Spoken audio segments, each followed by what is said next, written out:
My cooking style ঘরোয়া রান্নায় সবাইকে স্বাগত জানিয়ে আজকের রান্না আমি শুরু করছি।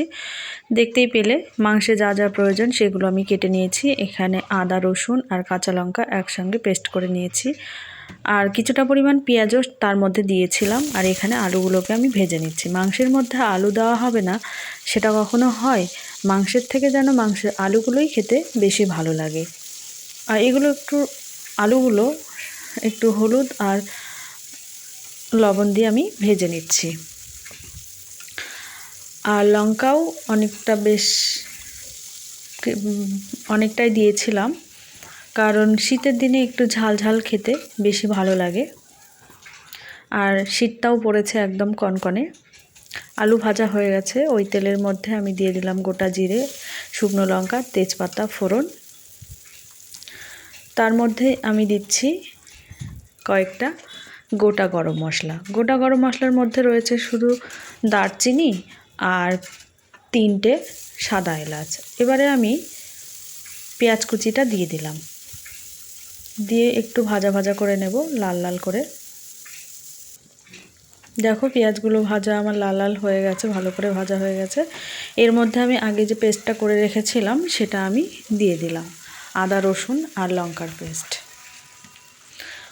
আমি বাটিটা ধুয়েও দিয়ে দিলাম, কারণ বাটিটার মধ্যে অনেকটা পরিমাণ মশলা লেগে থাকে আর সেটা নষ্টই হবে, সেই জন্য আমি জল ধুয়ে সেগুলো দিয়ে দিলাম।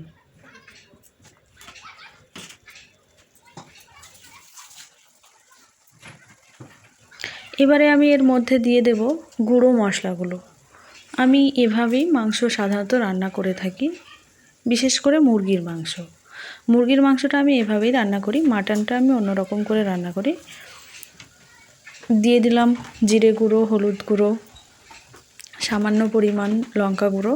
আগেও আমি বেশ খানিকটা পরিমাণ কাঁচা লঙ্কা দিয়েছি, সেই জন্য লঙ্কা গুঁড়ো অল্প পরিমাণে দিলাম কিছুটা পরিমাণ চিনি, স্বাদ মতো লবণ। চিনি দিলাম যাতে রঙটা ভালো হয়, কালারটা একদম ভালো আসে চিনি দিলে। এবারে আমি মশলাগুলোকে ভালো করে ঢেকে ঢেকে কষিয়ে নেব। আর আমি রান্না করছি মানে তোমরা জেনেই গেছো যে আমি ঢেকে ঢেকে রান্না করি। এবারে আগে থেকে মাংসটা আমি ধুয়ে রেখেছিলাম, সেটা দিয়ে দিলাম। একই সঙ্গে আমি আলু ভেজে রেখেছিলাম, সেটাও দিয়ে দিলাম, কারণ চিকেন হতে বেশি সময় লাগে না। আর আলুটা যেহেতু আমি বড় করে কেটে রেখেছিলাম, সেই জন্য আমি একই সঙ্গে দিয়ে দিলাম। এবার আমি ভালো করে কষিয়ে নেব।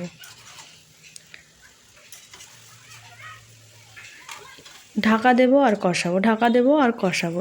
এভাবে রান্না করলে জলটাও খুব কম পরিমাণে ব্যবহার করা হয়। আর জল কম দিয়ে রান্না করলে মাংসটা যদি এমনি লো ফ্লেমে কষানো হয় তাহলে রান্নার টেস্টটা বেশি আসে।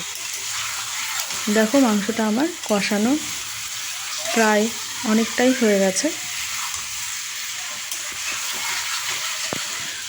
আবারও আমি কিছুক্ষণ ঢাকা ছাড়াই ভালো করে কষিয়ে নেব।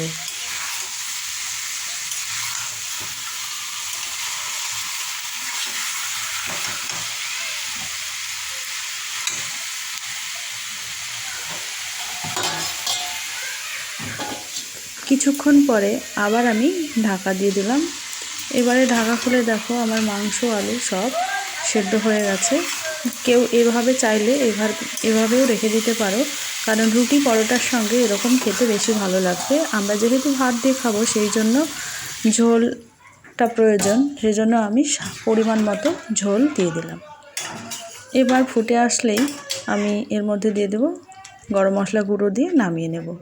দেখো আমার শেষে এরকম কালারটা এসেছে, কি সুন্দর কালার এসেছে, আর খেতেও ভালো হয়েছিল।